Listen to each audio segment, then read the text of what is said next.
အဲ့ဒီပထမဇန်ဒုတိယဇန်တတိယဇန်သရုတ်ထဇန်ရပြီးတဲ့အခါမှာဒီတမာတိစွမ်းအားကိုယူပြီးတော့စံစိတ်တွေရဲ့တဘာဝတရားတွေကိုရှုမြင်သုံးသပ်လို့ထိုစံစိတ်တွေမှာပါဝင်တဲ့တရားဓမ္မတွေရဲ့မမြဲတဲ့သဘောဆင်းရဲတဲ့သဘောဒါတွေကိုဆင်ញင်သုံးသပ်လိုက်တဲ့အခါမှာသူလမ်းမှန်ကိုရပြီးနောက်ဆုံးမှာဖျားဖြစ်ရောက်ခဲ့တယ်ဆိုတဲ့အကြောင်းပြန်ပြီးတော့သူ့ဘဝဇာတ်ကြောင်းကိုပြန်ပြောတာနော်အဲ့ဒါလို့6နှစ်တိတိတရားရှာပြီးတဲ့နောက်မှာတဲ့35နှစ်ရောက်တဲ့အခါသူတရားတို့တရားမြတ်ရပြီးတော့ဗုဒ္ဓ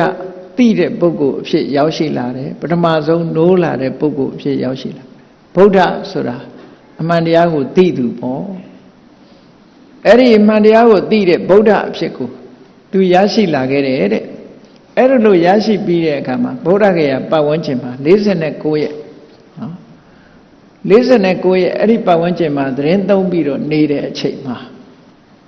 ဘယ်သူရောက်လာလဲလို့ဥရဝေလဗုဒ္ဓဂယာနာနေမှာ49ရက်နေထိုင်ပြီးတဲ့နောက်မှာအစပါလညောင်ပင်ရင်းမှာသတင်းသုံးနေတဲ့အခိုက်မှာ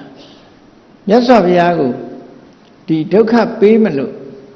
ဘုရားနောက်ကနေပြီးတော့ကပ်ပြီးလိုက်နေတဲ့မနတ်ကြီးကဇွဲကောင်းကောင်းနဲ့9နှစ်နော်9နှစ်ဘုရားနောက်ကနေလိုက်ပြီးစောင့်ကြည့်နေတယ်